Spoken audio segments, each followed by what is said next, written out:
오늘 함께 나눌 말씀의 제목이 무엇인가요? 진흙탕 속에서도 누군가는 별을 봅니다. 우리가 계속해서 엘리야 강해 설교 시리즈를 함께 나누고 있는데요. 한번 이미지 한번 보여주시겠어요? 여러분, 이 작품이 아마 굉장히 잘 아시는 작품입니다. 빈센트 반 고흐의 별이 빛나는 밤. 그래서 아마 노래를 통해서도 아마 이 작품의 아마 팝송을 통해서도 이 작품을 잘 아시지 않을까라는 생각이 듭니다. 참 아름다운 그림이죠. 그런데 이 그림은 반 고흐가 가장 힘들고 어두운 시기에 그린 작품입니다. 반 고흐가 생을 마감하기 한 1, 2년 전에 그는 심각한 정신질환으로 인해 고통을 당했습니다. 당시 그는 가난했기 때문에, 하지만 또한 그림을 그리는 많은 화가들과 교제하는 꿈을 꿨어요. 그래서 화가들의 공동체를 만들기를 원했습니다. 하지만 실패하고 말았어요. 또한 가장 가까운 동료 작가인 고갱과 또 함께 또 그림을 그리고 대화를 나누는 과정 가운데 물론 즐거움도 있었지만 끊임없는 다툼과 갈등이 존재했습니다. 결국 고갱과 다투고 헤어지게 된 그날, 고흐는 자신의 길을 잘랐어요. 그리고 자신의 발로 정신병원으로 가서 입원을 했습니다. 그야말로 가장 고통스럽고 어두운 시기였어요. 이러한 이 반 고흐의 심리 상태를 여실히 보여주듯이 다시 한번 그림 보여주겠어요? 그림 속의 별들을 보세요. 짙푸른 어두움 하늘 가운데 별들이 막 휘몰아치고 있죠. 소용돌이를 치고 있습니다. 그러니까 전문가들은 이것이 지금 심각한 정신질환 속에서 하늘을 바라보며 별들이 저런 방식으로 지금 돌아가고 있는 거죠. 커다란 소용돌이를 치고 있는 모습으로 지금 보일 만큼 아마 빈센트 반 고흐는 심각한 정신질환 가운데 있었을 것이다 라고 추론합니다. 근데 여러분, 그럼에도 불구하고 반 고흐는요, 진흙탕 속에서도 별을 바라보고 있어요. 심각한 정신질환 가운데 별을 볼 수 없는 상황 가운데 있지만 그는 진흙탕 같은 자신의 처지 속에서도 별을 바라보고 있었다는 사실입니다. 여러분, 마찬가지로 우리가 지금 지난주에서 오늘 말씀 살펴보는 북이스라엘의 상태는요, 특히 아합 왕이 다스리는 그 시대는 바알 숭배로 가장 극한 어떤 죄악 가운데 있었습니다. 죄가 창궐하였고요, 가장 어두운 시대, 영적으로 가장 어두운 시대였습니다.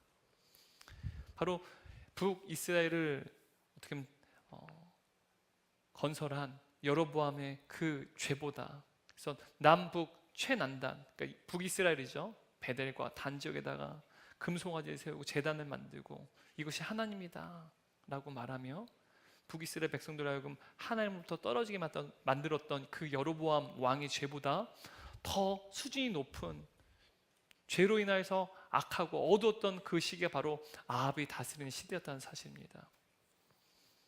이처럼 악이 창궐하는 시대요, 많은 사람들은 도대체 하나님이 살아계시냐, 또는 우리가 신앙생활을 하고 있지만 도대체 왜 이러한 테러와 또한 여러 사회의 문제 가운데 왜 어린아이가 죽음을 당하는 그러한 여러 가지 사건 사고들을 볼 때마다 도대체 하나님이 살아계시긴 하느냐, 또한 무신론자들은 또한 이러한 상황들을 말하면서 과연 신이 존재하느냐, 신이 존재한다면 어떻게 이러한 죄가 없고 가여운 영혼들을 그냥 내버려 둘 수가 있느냐라고 절규한다는 것이죠. 바로 엘리야도 이러한 삶 가운데 살았습니다. 마치 하나님이 존재하시지 않는, 바알을 숭배함으로 그 북이스라엘 땅에 다 하나님을 제거해버렸어요. 하나님이 존재하지 않았다는 사실이죠. 하나님을 믿는다는 건 불가능한 시대였습니다. 하지만 그 진흙탕 가운데에서도 엘리야는 별을 바라봤다는 것이죠. 그런데 여러분, 그가 이 진흙탕 속에서도 별을 바라볼 수 있었던 것은요, 엘리야가 특별히 탁월한 사람이고 뛰어난 사람이었기 때문이 아닙니다. 단지 하나님께서 그를 붙잡으셨기 때문이요, 그를 하나님으로 사용하셨기 때문에 그는 진흙탕 속에서도 그가 하나님과 함께 있기에 하나님께서는 진흙탕 속에서 그에게 별이 되어 보이셨다는 사실입니다. 1절 말씀 함께 읽도록 하겠습니다. 길앗에 우거하는 자 중에 디셋 사람 엘리야가 아합에게 말하되. 거기까지만 읽겠습니다. 여러분, 지금 엘리야에 대한 소개를 하고 있는데요, 보통 성경에서 한 인물에 대해서 소개를 하게 되면 뭐 누구의 아들, 누구의 또한 손자, 또 누구의 현손, 이래서 어떤 지파에 소속되는지에서 이야기하는 것이 상례입니다.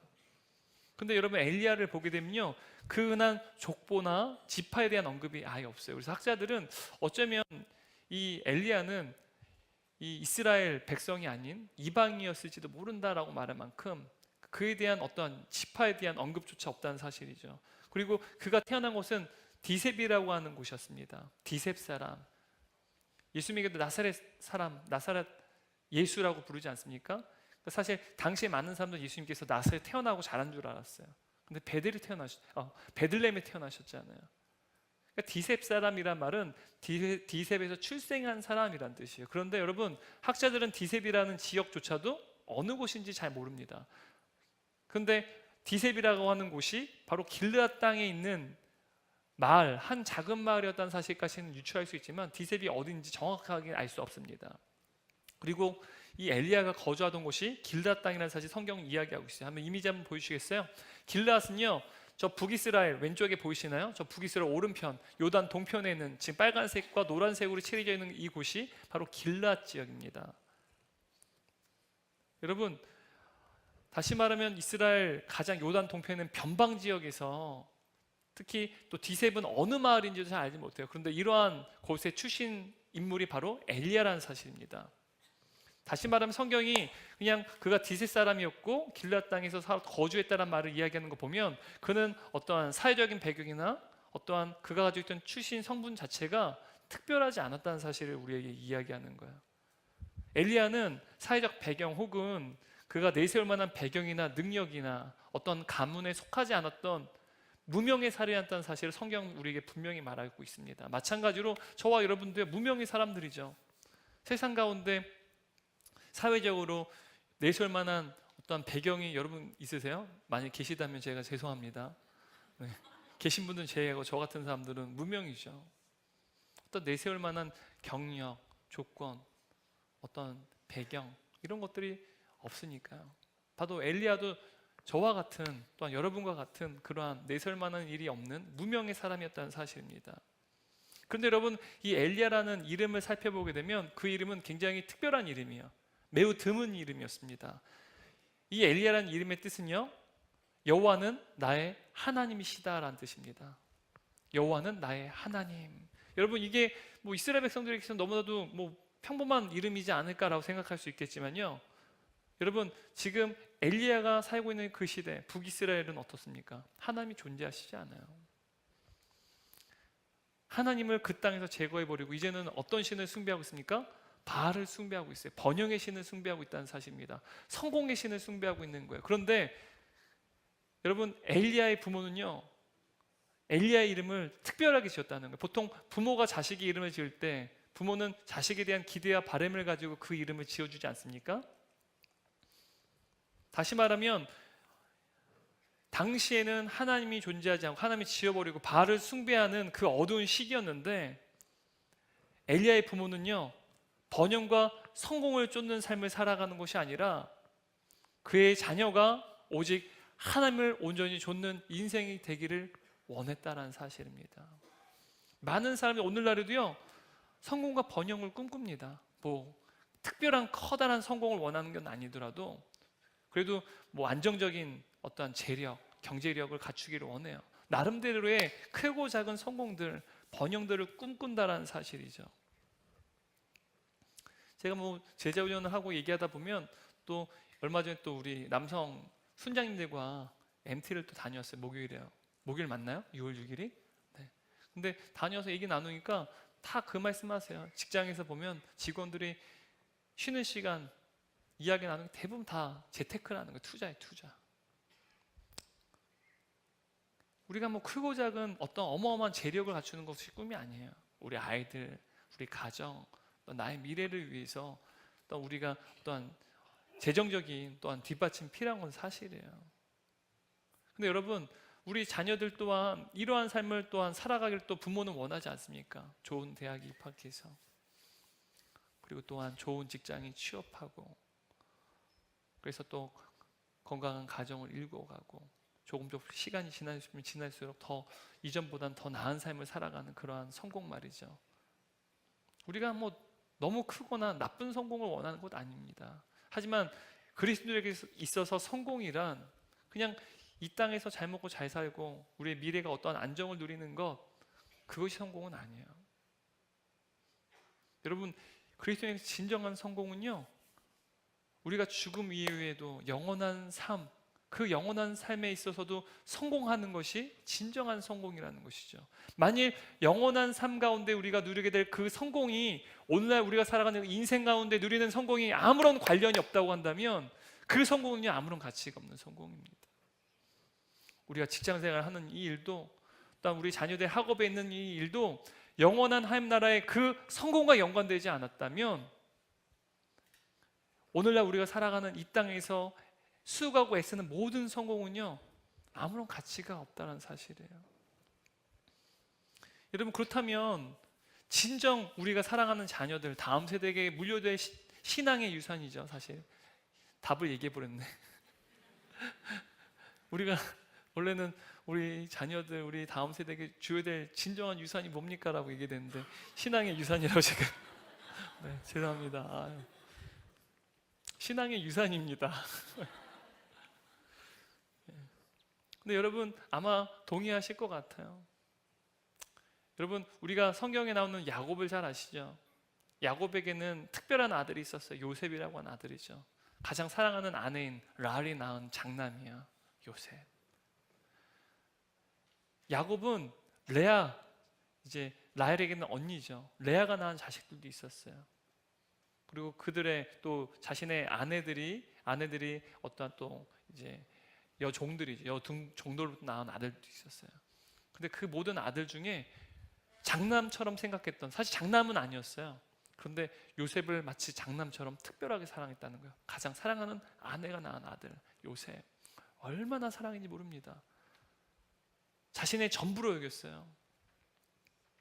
장자로 여겼어요. 그래서요, 그 요셉의 형제들은 요셉을 시기하고 질투했습니다. 편애가 이제 가정을 어떻게 보면 또 엮이는 가정을 만들었던 하나의 대표적인 가정이 야곱의 가정이겠죠. 그래서 이 요셉의 형제들이 어떻게 했습니까?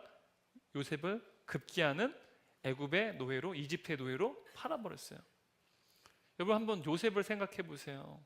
하루아침에 가장 아버지의 부유하고 또한 너무나도 풍족한 그 아버지의 장남처럼 사랑받던 아들이요, 전혀 다른 문화, 전혀 다른 나라, 전혀 다른 언어 가운데 이제는 그곳에서 가장 쓸모없는 노예가 되어버렸습니다.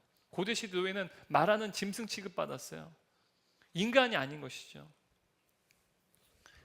그것도 하나님을 알지 못하는 문화 가운데 짐승봐도 못한 가장 비천한 인생으로, 나락으로 떨어져 버리고 말았다는 사실입니다. 그 비참한 인생 가운데 여러분, 희망이라고 눈꽃만큼이라도 있었을까요? 절망밖에 없었을 거예요. 근데 성경은 이 요셉에 대해 이렇게 말합니다. 창세기 39장 2절 말씀인데 함께 읽도록 하겠습니다. 여호와께서 요셉과 함께 하심으로 그가 형통한 자가 되어 그의 주인 애굽 사람의 집에 있으니, 지금 요셉이 어떤 자라고 지금 성경 말하고 있습니까? 형통한 자. 그런데 형통이 무엇입니까? 성경은 요셉을 형통한 자라고 말하고 있어요. 성경은 요셉에 대해서 형통한 자라고 말하는데 여호와께서 그와 함께 하셨대요.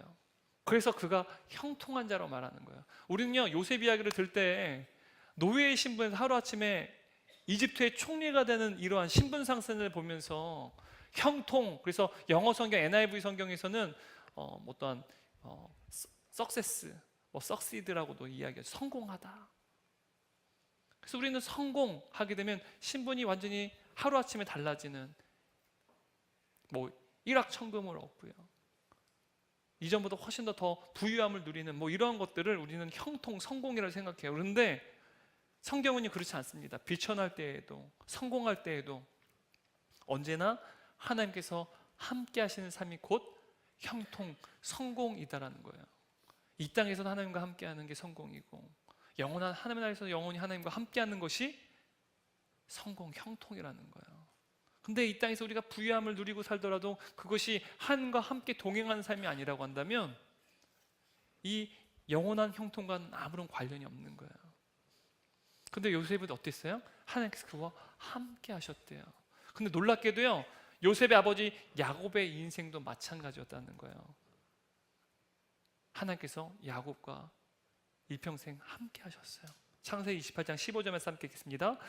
내가 너와 함께 있어 내가 어디로 가든지 너를 지키며 너를 이끌어 이 땅으로 돌아오게 할지라. 내가 내게 허락한 것을 다 이루기까지 너를 떠나지 아니하리라. 이 말씀은요, 야곱이 에서를 피해서 하란 땅으로 도망갈 때 베델에서 환상 가운데 하나님께서 그에게 약속하신 말씀이에요. 내가 너를 지키고 보호할 거야. 내가 너와 함께 할 거야. 여러분, 이것이 바로 형통이라는 거야. 여러분, 야곱의 인생이 하나님과 함께 했던 것처럼 요셉도 마찬가지였어요. 그가 하나님을 알지 못하는 이집트에, 그것도 노예로 살아가고 가장 비천하고 절망적인 삶을 살아갈 때도요, 그의 삶 가운데는 하나님께서 언제나 함께 하셨다는 거예요. 여러분, 그게 형통이죠. 마찬가지로 여러분, 우리가 우리의 자녀들에게 물려줘야 될 가장 큰 유산, 바로 신앙이죠. 신앙의 유산이면 가장 중요한 거예요. 우리의 자녀들이 부모의 사랑을 받지만 세상 가운데 나가면요, 때로는 비천해질 수도 있어요. 요셉과 같이 하나님을 알지 못하는 이 땅에서 얼마든지 어려움을 겪을 수도 있어요. 그런데 여러분, 하나님 없이 성공하는 삶이 형통이 아니라요, 때로는 실패하고 절망할 때도 있지만 우리 자녀들이 하나님과 그럼에도 불구하고 함께하는 인생이 되는 것, 그래서 하나님과 함께함으로 점점 주님을 더욱더 의지하고 주님과 함께하는 그 삶이 더욱더 견고해지는 그 삶이야말로 형통인 줄 믿습니다. 우리 사랑하는 자녀, 우리 다음 세대들이 우리 부모님들의 신앙의 뒷모습을 바라보며 마치 요셉이 야곱처럼 하나님과 일평생 함께했던 것처럼 그 신앙의 유산이 우리의 가정과 우리의 자녀들과 우리의 다음 세대 가운데 있기를 주님의 이름으로 축원합니다. 근데 여러분, 바로 엘리야라는 이름 자체가 여호와는 나의 하나님이다. 바로 이 엘리야의 부모 또한 마치 야곱 같은 신앙이 있었다는 거예요. 마치 애굽, 하나님 없는 그 나라처럼 이젠 북이스라엘 백성들, 하나님의 백성이지만 이제는 하나님이 사라져버린 그 땅 가운데 엘리야의 부모는요, 우리의 인생에 오직 여호와만이 우리의 하나님이야. 마찬가지로 나의 자녀인 엘리야에게도 너의 인생에 여호와만이 너의 하나님이 되셔야 돼 라는 바람을 가지고 그 이름을 지었다는 것이죠. 그리고 그 신앙이 계승되었어요. 여러분, 그런데 이 엘리야의 삶을 오늘 또 말씀을 통해 살펴보게 되면 그에게 가지고 있는 두 가지 강점이 있습니다. 두 가지 특징이 있는데요, 여러분, 오늘 이 엘리야가 가지고 있는 두 가지 특징이요, 저와 여러분의 인생 가운데도 동일하게 열매 맺어야 돼요. 엘리야만이 가진 특징이 아니에요. 엘리야는 우리와 같은 성정을 가진 사람이에요. 그런데 그가 하나님과 함께 했기 때문에 이러한 두 가지 강점이 있었다는 사실입니다. 그러므로 오늘 우리가 말씀드릴 때 이 두 가지 강점이 저와 여러분의 것이 될 수 있도록 우리 주님께 간절히 요청하며 전적 위탁하는 은혜가 있으면 좋겠어요. 여러분, 엘리야는요, 자신의 이름처럼 여호와만이 나의 하나님을 사실 믿었어요. 그리고 여호와 하나님이 살아계시다는 사실도, 어두운 시간에도 하나님은 존재하신다는 사실을 그는 믿었습니다. 근데 이보다 더 중요한 것이 무엇인지 아세요? 여호와 하나님 나의 하나님이야. 하나님은 어두운 시간에도 살아계시고 존재하셔 라고 믿는 것도 대단한 신앙이죠. 하지만 이보다 더 중요한 믿음이 무엇인지 아십니까? 첫 번째, 그것은요, 바로 엘리야가 현재의 삶 가운데 생생하게 하나님을 의식하는 삶을 살아갔다는 것입니다. 이것을 우리는 신전의식, 임재의식 혹은 코람데오라고 말을 합니다. 1절 말씀 한번 읽어볼까요? 엘리야가 아합에게 말하되 내가 섬기는 이스라엘 하나님 여호와께서, 거기까지 읽어볼까요? 여기서 내가 섬기는 이스라엘 하나님 여호와께서라는 이 말을 히브리어로 번역해보면 이 뜻입니다. 내가 그 앞에 서 있는 하나님이란 뜻이에요. 다시 말하면 지금 엘리야는 누구 앞에 서 있어요? 실제로는 북이스라엘 왕인 아합 왕 앞에 서 있어요. 그죠? 지금 아방 앞에 서 있다는 사실을 지금 성경이 이야기하고 있는데, 그런데 아방 앞에 서 있지만 엘리야는 지금 누구 앞에 서 있다고 성경이 이야기하고 있습니까? 아방에 서 있지만 그가 하나님 앞에 서 있다라고 지금 말하고 있습니다. 내가 지금 하나님 앞에 서 있는 거예요. 여러분, 이것을 코람데오, 신전의식, 또한 하나님이 나와 함께 임재하신다는 사실을 인식하는 임재의식이라고 말해요. 코람데오, 종교개혁자들이 코람데오를 외쳤잖아요. 하나님의 면전 앞에서, 하나님 눈 앞에서, 하나님의 얼굴 앞에서 늘 매 순간마다 하나님 내 앞에 계시다는 사실을 늘 의식하는 삶. 근데 지금 성경은요, 엘리야가 그랬다는 사실이에요. 근데 여러분, 지금 현재 엘리야가 서 있는 아방은요, 어마어마하게 악한, 수준이 다른 북이스라엘 역사 가운데 가장 악명 높은 왕입니다. 여러분, 고대 왕정 시대에서요, 왕은 절대적인 존재였습니다. 살아있는 신으로 추앙받았어요. 이집트도 마찬가지고요. 뭐 어느 나라 할 것 없이 보통 이 왕들은 정치 지도자의 지위도 갖고 있지만 보통 종교 지도자의 그 최고 제사장의 지위도 갖고 있어요. 로마 제국도 마찬가지였습니다. 황제는 정치 지도자일 뿐만 아니라 종교, 그러니까 최고 제사장의 지위도 갖고 있었어요. 그러니까 여러분, 종교 권력과 정치 권력을 가지고 있으니까 어떻겠습니까? 절대 권력을 가질 수 있겠죠. 그러므로 절대 권력을 가지고 있는 이 왕 앞에서는요, 그냥 왕의 말 한마디면요 죽임을 당하는 거예요. 게다가 아하방은요, 여호와의 선지자를 다 몰살시켰어요. 그와 바로 그의 아내 이세벨이 말이죠. 그런데 여러분, 하나님께서는 엘리야로 하여금 이 악한 아하방 앞에 나아가서 하나님의 말씀을 대언케 하셨다는 거예요. 여러분, 하늘을 믿는 자예요? 아하방은 하나님 믿는 자입니까? 믿지 않는 자입니까? 절대 믿지 않는 자예요. 그가 믿는 신은 누굽니까? 바알이요. 그러니까 하나님을 알지 못하는 사람에게 나가서 하나님 말씀을 전한다는 거 쉽습니까? 어렵습니까? 우리가 전도해 보면 알잖아요. 하나님 믿지 않는 자들 뿐만 아니라 보니까 우주 만물이 그냥 만들어도 말이 안 돼. 신이 존재하는 것 같아. 그 신이 하나님이야. 그래도 여러분, 하나님 믿지 않는 자들에게 하나님을 소개하고 복음을 전하는 것은요, 굉장히 어려운 일이에요.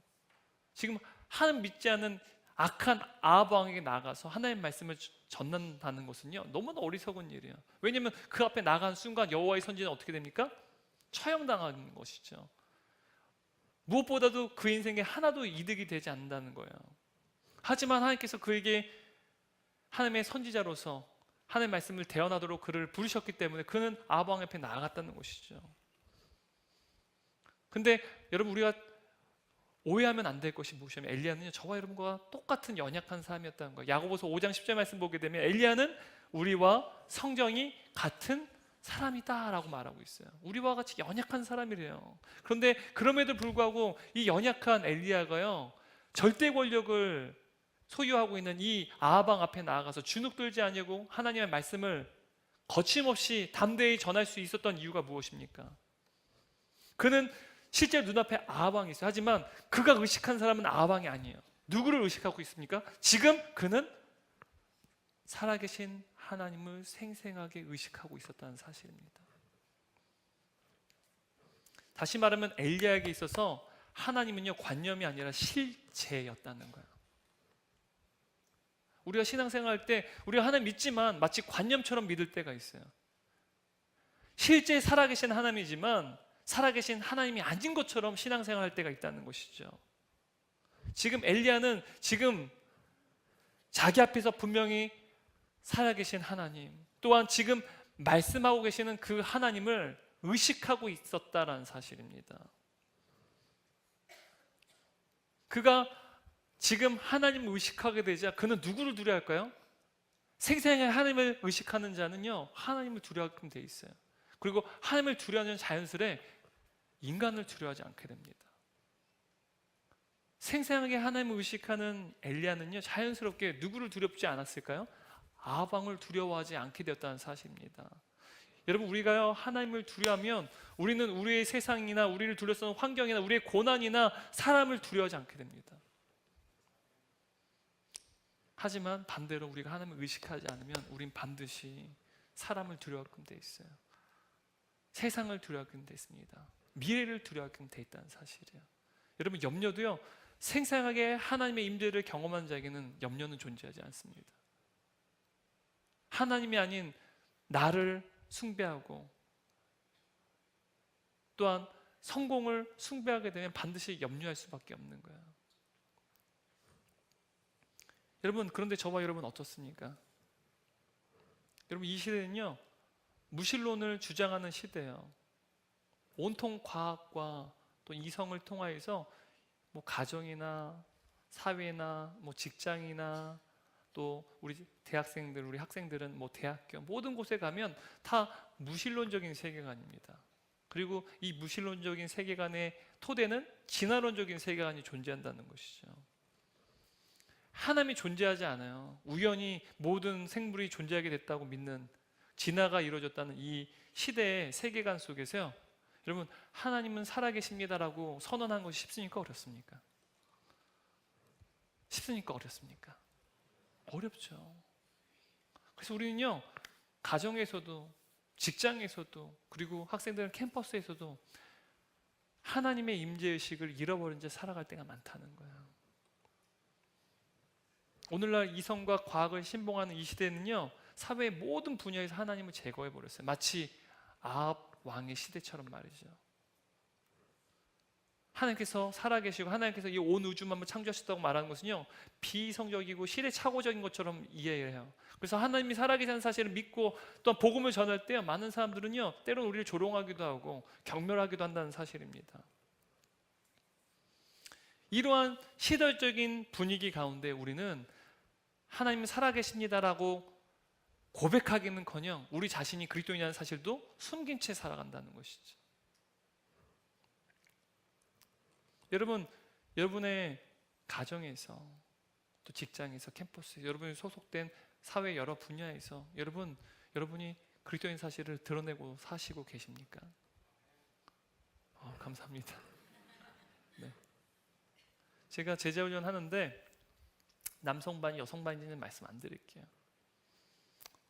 한 훈련생이 이제 제자훈련 하는 가운데 말씀을 가지고 교제를 하고 나누는데, 예전에 이제 원로 목사님이 우리가 어느 곳을 가든지 그리스도인 사실을 드러내야 된다.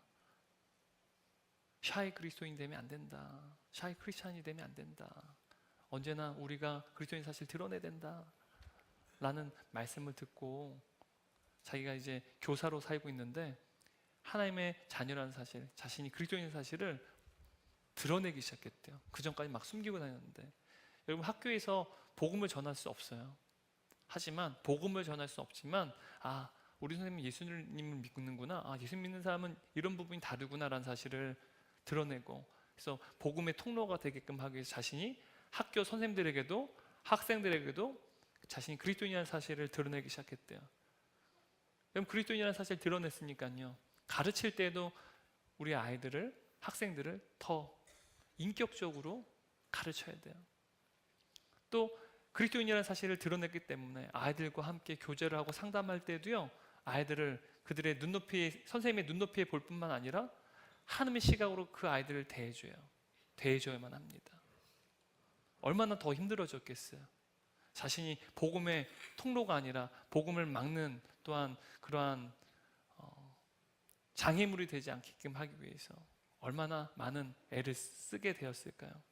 그런데 여러분, 우리가 무엇을 하든지 어디에 있든지 하나님을 생생하게 의식하면 우리는 하나님으로 충만할 수 있다는 사실을, 가정에서도 하나님 의식하시고 직장에서도 하나님 의식하시고 또한 캠퍼스에서도 하나님이 없는 그 현장 가운데 우리가 하나님을 신실하고 생생하게 의식할 때 우리는 하나님으로 충만할 수 있어요. 이것이 바로 성령 충만이라는 것이죠.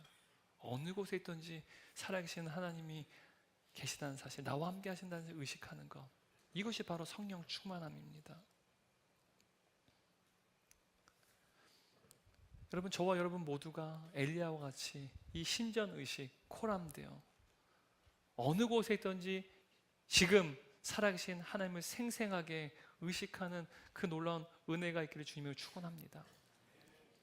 게다가 여러분, 엘리야는요, 당시의 북이스라엘 사람들과는 다른 특별한 시각이 있었어요. 세상을 바라보는 관점, 이걸 세계관이라고 말하는데요. 여러분, 엘리야가 가졌던 두 번째 강점, 특징은요, 그가 남다른 영적인 분별력을 소유하고 있었다는 사실입니다. 그리고 이 남다른 영적인 분별력은요, 하나님의 말씀을 통해 주어집니다. 1절 말씀 함께 읽겠습니다. 내가 섬기는 이스라엘 하나님 여호와께서 살아계심을 두고 맹세하노니 내 말이 없으면 수년 동안 비도 이슬도 있지 아니하리라. 여러분, 지금 엘리야가 지금 아합 왕에게 말하고 있는 것이 무엇입니까? 내 말이 없으면 이제는 수년간 이스라엘 땅에는 비나 이슬이 내리지 않을 것이다 라고 지금 말하는 거예요. 여러분, 농경 사회는요, 비가 너무너무 중요합니다. 고대 시대, 특히 오늘날에야 이제 비가 내리지 않더라도 저수지를 통해서 혹은 댐에 있는 물을 통해서 이제 그 농작지에다가 물을 집어넣을 수 있지만 고대 시대는 불가능했잖아요. 특히 여러분, 이 팔레스틴 지역, 이스라엘 땅은요, 고온 건조한 사막 기후입니다. 비가 특히 우기가 언제냐면, 비가 많이 내리는 시기가 언제냐면 겨울입니다. 12월에서 2월 그 사이예요. 근데 여러분, 겨울에 비가 많이 내리는 것 의미가 있습니까? 없습니까? 농사할 때 하나도 도움이 안 돼요. 우리 겨울에 막 눈 많이 내리면 농사에 도움 되나요? 그렇지 않잖아요. 마찬가지로 우기 때 내리는 물은요, 큰 의미가 없어요. 농사 짓는데 말이죠. 그래서 봄, 가을에 반드시 비가 내려야지 여러분 농사를 지을 수 있다는 사실이에요. 그래서 농사에 필요한 비는요, 우기 전에 내리는 비를 이른 비, 우기 이후에 내리는 비를 늦은 비라고 부르는데요, 특히 이른 비는 가을 10월에서 11월 사이에 비가 내리는 거예요. 가을, 늦가을에 내리는 비가 바로 이른 비예요. 근데 여러분, 이 이른 비가 필요한 이유가요, 건곤조하게 땅이요 메마르고 갈라져 버려요. 딱딱하게 굳어 있습니다. 마치 우리가 아스팔트나 콘크리트 바닥처럼 말이죠. 여러분, 거기다가 씨를 뿌리면 자라날 수 있어요, 없어요? 뿌리도 내릴 수가 없죠. 근데 여러분, 이 이른 비가 10월, 11월경에 내리게 되면요, 그 굳어버린 땅이요 부드러워져요. 그리고 토양이 수분을 머금게 됩니다. 그러면 씨를 뿌리면 어떻게 될까요? 씨가 발아오고 뿌리를 깊이 내려서 자라나기 시작할 수 있다는 거예요. 근데 가을에는요, 사실은 씨를 뿌리는 게 아니라 추수를 거두는 시기인데요, 그때도 비가 내려야지 추수를 거둘 수가, 마지막 열매를 거둘 수 있다는 사실이죠. 뿐만 아니라 여러분, 봄에도요, 그때는 또 늦은 비가 내려야 됩니다. 이제 늦은 비는 보통 이제 3, 4월에서 내리는 비를 늦은 비라고 말해요. 근데 그때도 마찬가지, 우기가 마치고 나면 금방 건조하고 고온 지대이기 때문에 금방 땅이 메말라 버려요. 근데 그때도 늦은 비가 내리면 어떻게 될까요? 땅이 부드러워져요. 그러면 새해를 시작하는 새 농사를 지을 수 있는 것이죠. 근데 여러분, 비가 그친다는 것은요, 그만큼 농사가 가능하다는 것인가요? 불가능하다는 것인가요? 불가능하기 때문에 치명적인 것이죠. 가뭄과 기근, 그러면 결국 곡식을 거두지 못해서 굶어질 수밖에 없는 거예요. 특히 여러분, 북이스라엘의 곡창지대를 이야기하면 이스라엘 평야 지역입니다. 우리가 성서지 연구하게 되면 이제 갈멜산에 가보면 갈멜산에서 딱 내려다 보이는 어마어마한 평야 지대가 있어요. 그게 이스라엘 평야 지역입니다. 근데 이 이스라엘 평야는요, 비가 오지 않더라도 농사를 지을 수 있대요. 왜냐면 이제 북쪽에 헬몬산이 있는데요, 이 헬몬산이 사실 요단강과 갈릴리의 아주 많은 수원입니다. 이제 만년설, 그러니까 눈이 녹으면서 거기에 샘들이 많아요. 그 물들이 이제 요단강을 통해서 갈릴리로, 갈릴리에서 또 요단강을 통해서 사해바다로 흘러가게 되는데요. 그런데 비가 내리지 않더라도 이 헬몬산이 가까이기 때문에 아침에 이슬을 맺게 됩니다. 그 이슬 때문에요, 비가 내리지 않아도 봄, 가을에 농사를 지을 수 있는 거예요. 그런데 하나님께서는요, 비와 이슬을 거두시겠다고 지금 말씀하시는 거예요. 심지어 엘리야도요, 비가 내리지 않도록 기도했다라는 거예요. 여러분, 지금 앞에서 이야기했어요. 엘리야가 가지고 있는 두 번째 강점은요, 그가 남다른 영적인 분별력이 있었다고 그랬어요. 근데 그 또한 하나님께서 비를 멈추게 하셨는데, 엘리야도 마찬가지로 비가 내리지 않기를 기도했다라는 거예요. 야고보서 5장 10절 말씀 읽겠습니다. 그가 비가 오지 않기를 간절히 기도한즉. 여러분 왜 엘리야는 비가 오지 않도록, 북이스라엘 땐 비가 오지 않도록 기도했을까요?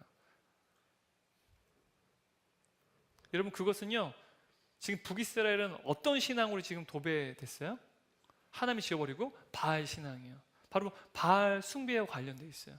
바알은요 어떤 신이에요? 우리가 지난주에 번영의 신, 성공의 신이라고 했지만 그 바알이 번영의 신, 성공의 신이 될 수 있는 것은요, 그가 하늘을 주관하는 신이었기 때문에 그래요. 어떤 하늘을 주관했을까요? 하늘의 비. 그래서 하늘의 창을 열어서 비를 몰고 다니는, 비를 주관하는 신이 바로 바알이라고 가나안 사람들 믿었다는 것이죠. 그래서 이스라엘 백성들은 이 바알을 잘 모시면 어떻게 될까요? 비가 어떻게 내릴까요? 많이 내리게 돼서 많은 수확을 거두게 돼요. 그러면 어떻게 될까요? 그들이 번영하게 되는 것이죠. 바알은요 곧 번영의 신이기도 했다는 사실입니다. 그런데 여러분, 북이스라엘 백성들이 이 비를 주관하는 신으로 여겼던 그 바알, 근데 하나님께서 어떻게 하셨어요? 하늘의 창문, 그 하늘의 창문을 바알이 주관한다고 생각했는데 누가 그 하늘의 창문을 닫으셨다는 거예요? 하나님께서 닫으셨다는 사실입니다. 그런데 여러분, 하나님께서는요 과거 이스라엘 백성들에게 이렇게 말씀하셨어요. 신명기 11장 16절 10절 말씀 함께 읽겠습니다. 너희는 스스로 삼가라. 두렵건대 마음에 미혹하여 돌이켜 다른 신들을 섬기며 그것들에게 절함으로 여호와께서 너에게 진노하사 하늘을 닫아 비를 내리지 아니하여 땅이 소산을 내지 않게 하심으로 너희가 여호와께서 주신 아름다운 땅에서 속히 멸망할까 하노라. 지금 하나님께서는요 과거 이스라엘 백성들, 지금 북이스라엘의 조상들에게 뭐라고 말씀하셨어요? 만일 그들이 하나님 버리고 우상을 섬기게 되면 비를 끊어버리겠다고 지금 말씀하시는 거예요. 지금 북이스라엘은 지독한 바알 숭배를 하고 있습니다. 우상 숭배를, 하나님을 버리고 우상 숭배를 하고 있다는 사실이죠. 여러분 그렇다면 하나님께서 어떻게 하셔야 합니까? 하나님이 살아계시다면 어떻게 하셔야 돼요? 여러분 이러한 상황에서요, 만일 비가 내리고 북이스라엘이 번영을 일궈낸다면요, 둘 중에 하나예요.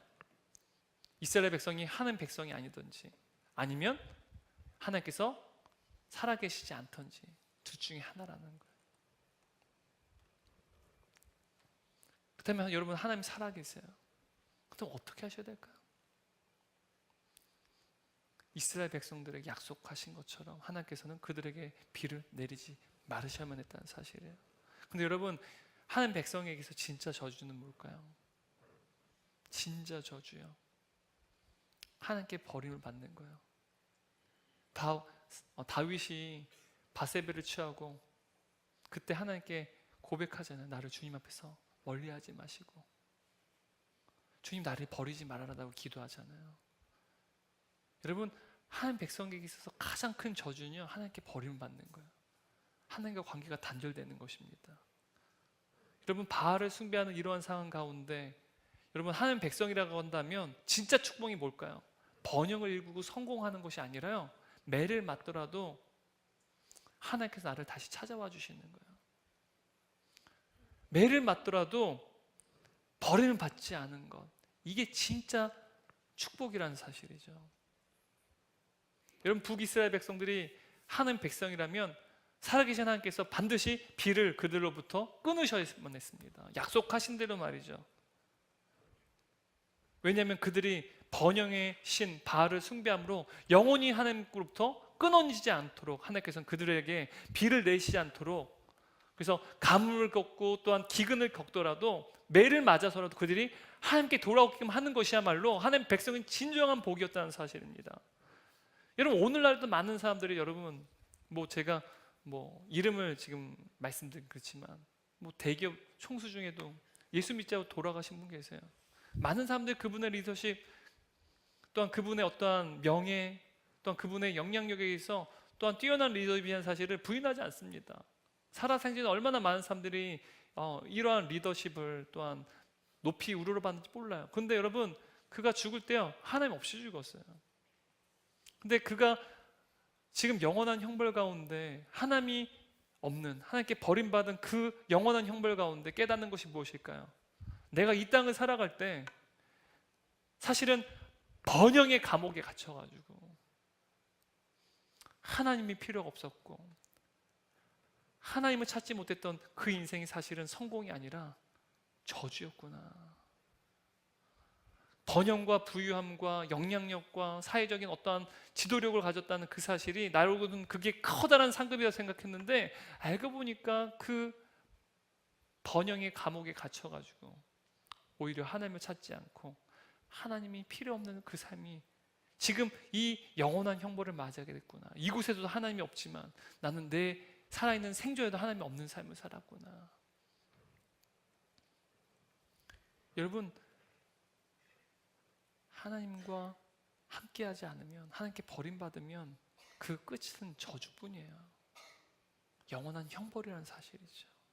이것이야말로 최고의 저주입니다. 그래서 엘리야는요 기도했어요. 하나님, 저희 백성을 버리지 말아주세요. 고통을 주셔서라도, 매를 치셔서라도 하나님의 백성을 버리지 말아주세요. 여러분, 우리는 이러한 기도도 할 수 있어야만 한다는 사실입니다.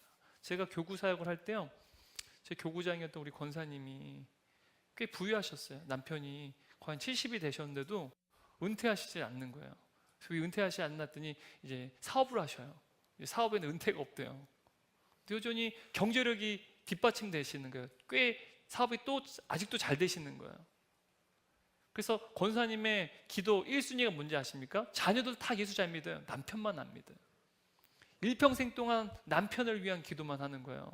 남편이 예수 믿기를. 집이 얼마나 그래도 잘 사는지 몰라요.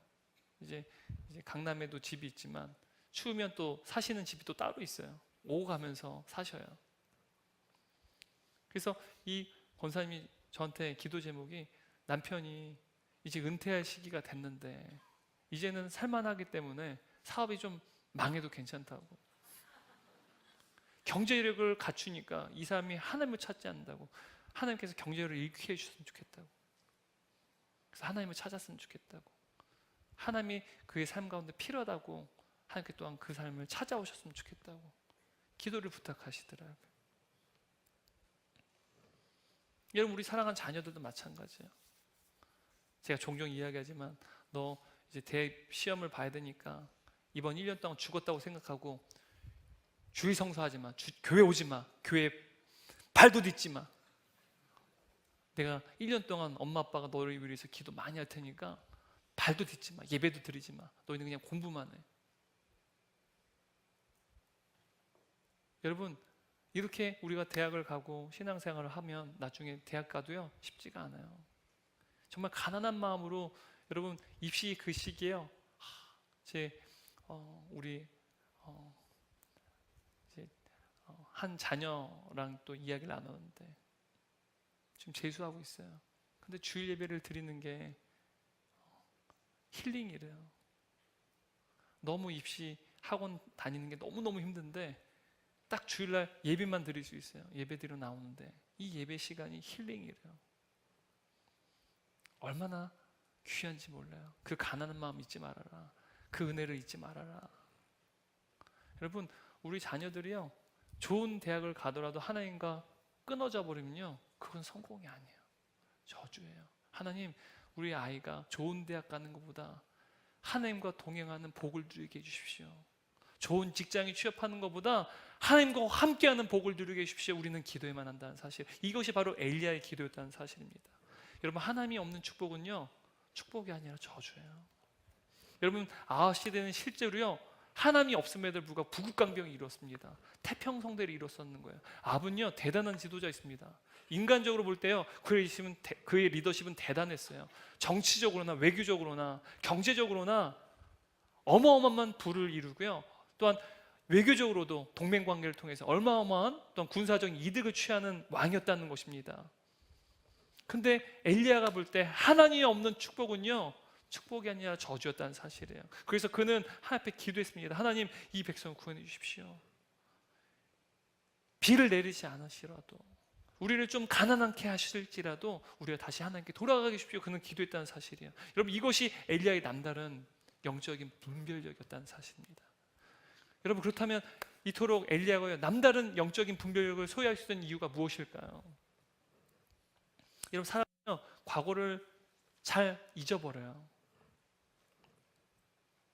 우리가 어떠한 삶을 살았는지를 종종 잊어버립니다. 우리가 뭐 역사를 잊는다, 우리 민족이 역사를 잊은 민족은 미래가 없다, 막 그런 말 하지만, 여러분, 우리가 역사를 잊어버리는 것처럼 우리 인생도요, 과거를 종종 잊어버린다는 사실입니다. 그런데 우리는 하나의 관계 속에서도요, 우리는 종종 망각해요. 과거 우리가 하나님으로부터 수많은 은혜를 경험하고 하나님께서 우리에게 은혜를 베푸셨다는 사실을 과거에 경험했지만 현재 우리는 잃어버리고 잊어버린 채 살아간다는 것이죠. 그래서 과거에 하나님의 놀라운 은혜를 경험했지만 현재 그 은혜를 기억하지 못하고 누리지 못하기 때문에 하나님을 떠나는 자들도 존재한다는 사실이에요. 마찬가지로 여러분, 북이스라엘 백성들은 마찬가지였다는 거예요. 여러분, 하나님께서 이스라엘 백성들을 선택하셔서 아브라함을 선택하셔서 그 자녀들을 하나님의 백성으로 삼아주셨어요. 그리고 430년 동안 애굽에서 노예 생활할 때 하나님께서는요, 그들의 부르짖음을 들으셨어요. 그들을 가만히 내버려 두지 않으시고 그들을 광야 생활을 통해서 마침내는 하나님께 약속하신 가나안 땅을 그들에게 허락하셨어요. 이 모든 것이 하나님께서 이스라엘 백성들에 베푸신 놀라운 은혜였습니다. 그런데 잊어버렸어요. 사실 북이스라엘 백성들이 살아가는 그 이스라엘 평야, 그들의 모든 영토, 그들이 발을 딛는 모든 것, 농사를 짓고 그들의 어떤 많은 수확을 얻을 수 있는 모든 것, 사실은 하나님께서 그 가나안 땅을 그들에게 주셨기 때문이라는 사실을 늘 경험하고 살면서도 하나님의 은혜를 그들은 잊어버린 채 살았다는 것입니다. 과거의 은혜를 잊어버렸어요. 과거의 은혜를 잃어버리게 되면 어떻게 되는지 아십니까? 현재의 은혜를 잃어버리게 됩니다. 그리고 장래의 은혜도 잃어버리게 된다는 사실. 장래의 은혜가 무엇입니까? 영원한 하나님의 나라에서 누려야 될 그 장래의 은혜를 주셔서 잃어버리게 된다는 사실입니다. 하나님의 은혜를, 과거의 하나님의 은혜를 기억하지 못한 북이스라엘 백성들이 결국 하나님을 잃게 되었어요. 그리고 하나님이 아니라 바알로 대체해버렸다는 것이죠. 그러나 엘리야는요, 하나님의 말씀을 기억했어요.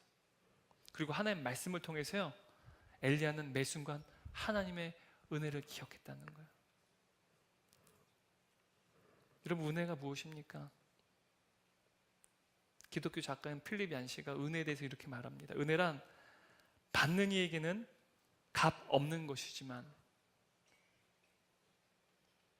주는 이에게는 전 소유가 다 들어가는 것이다. 받는 사람에게는요, 그게 얼마나 귀한지 잘 모를 수 있어요. 하지만 주는 사람은요, 전부를 준다는 거예요. 여러분, 하나님께서 우리에게 전부를 주지 않았습니까? 독생자 예수 그리스도를 우리에게 아낌없이 주지 않았습니까? 그것은 하나님의 일부를 주신 것이 아니라 전부를 주신 것이라는 거예요. 마찬가지로 북이스라엘 백성들에게도 하나님께서는요, 그들에게 가나안 땅이라는 전부를 그들에게 주셨어요. 근데 그들을 다 잊어버렸다는 거예요. 여러분, 엘리야는요, 신전 의식도 있었지만 그는 과거에 하나님께서 베푸신 그 놀라운 은혜를 기억하고 그 은혜를 누리는 삶을 살았습니다. 그 결과 그는 하나님의 말씀을 통하여 남다른 영적인 분별력도 소화할 수 있었다는 사실입니다. 여러분, 마냥 잘 되는 것이 축복 아닙니다. 때로는 고통을 겪는 일, 어려움을 겪는 일이 저주가 아니라는 거예요. 엘리야는 그것을 분명히 알고 있었습니다. 무엇이 진짜 축복인지, 그리고 무엇이 진짜 저주인지 엘리야는 분별할 수 있는 영적인 분별력이 있었다는 사실이에요. 그리고 엘리야는 하나님의 뜻 가운데 하나님께 기도합니다. 그리고 그 기도가 응답되었습니다. 야고보서 5장 10절 말씀 함께 읽겠습니다. 그가 비가 오지 않기를 간절히 기도한 즉 3년 6개월 동안 땅에 비가 오지 아니하고. 여러분, 하나님께서 북이스라엘 땅에 가뭄과 기근을 주셨어요. 근데 여러분, 그 가뭄과 기근은 고통이었지만 저주가 아니었습니다. 오히려 그 기근과 가뭄은 오히려 하나님의 축복이었다는 사실. 결론입니다. 여러분, 가장 어두운 시간에 하나님께서는 북이스라엘 백성들을 구원하시기 위해서 한 사람을 부르셨어요. 누군가요? 엘리야. 근데 그는 완벽한 대안은 아니었습니다. 하나님께서는 죄로 가득한 이 진흙탕 같은 이 세상 가운데 완벽한 대안을 부르셨습니다. 누군가요? 예수 그리스도. 죄로 얼룩진 이 세상 가운데 우리는 영원한 형벌을 향해서 영원한 저주를 향해 나아갈 수밖에 없는 존재였는데 하나뿐이 없는 예수 그리스도, 하나님의 그 독생자 예수 그리스도, 그 유일한 아들을 이 땅에 보내셨어요. 그리고 십자가에서 죽으심으로 말미암아 우리의 모든 죄에 대한 형벌을 주님께 친히 다 감당하셔서 그 결과 이제는 우리는 죄에 대한 형벌을 감당할 필요가 없고 죄의 저주로부터 이제는 영원한 영생을 누리는, 영원한 생명을 누리는, 복을 누리는 인생으로, 존재로 바뀌어졌다는 사실입니다. 바로 우리를 위해서 하나님께서는 자신의 일부를 주신 게 아니에요. 자신의 전부 예수 그리스도를 우리에게 아낌없이 주셨다는 사실입니다. 이것이 바로 하나님께서 우리에게 베푸신 놀라운 하나님의 은혜입니다. 우리가 결단코 잊어서는 안 되는, 잃어버려서는 안 되는 하나님의 놀라운 은혜라는 사실입니다. 우리가 죄로 가득한 진흙탕 같은 이 세상 가운데 예수 그리스도를 바라보게 될 때 우리는 엘리야처럼 우리의 현실 가운데 지금 이 자리에서 생생하게 하나님을 의식하며 임재의식 가운데 살아갈 수 있습니다. 그리고 우리가 어두운 이 시대 가운데 예수 그리스도를 바라볼 때 우리는 날마다 우리에게 베푸신 놀라운 하나님의 그 은혜를 기억하고 그 은혜에 감격하며 살 수 있습니다. 우리가 날마다 예수 그리스도의 십자가의 은혜를 기억하고 또한 그 은혜에 감격하며 살아가게 될 때 하나님께서는 우리 안에 계신 성령님을 통하여서 주의 말씀을 통하여 이 세상을 분별하는 남다른 영적인 분별력도 우리가 소유케 하실 줄 믿습니다. 여러분, 위대한 믿음은 특별하지 않습니다. 위대한 믿음은 단지 진흙탕 같은 세상 속에서도 예수 그리스도를 바라보며 신전의식, 즉 현재 하나님을 생생하게 의식하고 하나님의 은혜를 기억하는 것입니다. 날마다 예수 그리스도 안에서 현재 하나님을 생생하게 의식하는 그 임재의식과 또한 하나님께서 우리에게 베푸신 놀라운 그 은혜를 기억하고 감격하는 저와 여러분 되시기를 주님의 이름으로 축원합니다.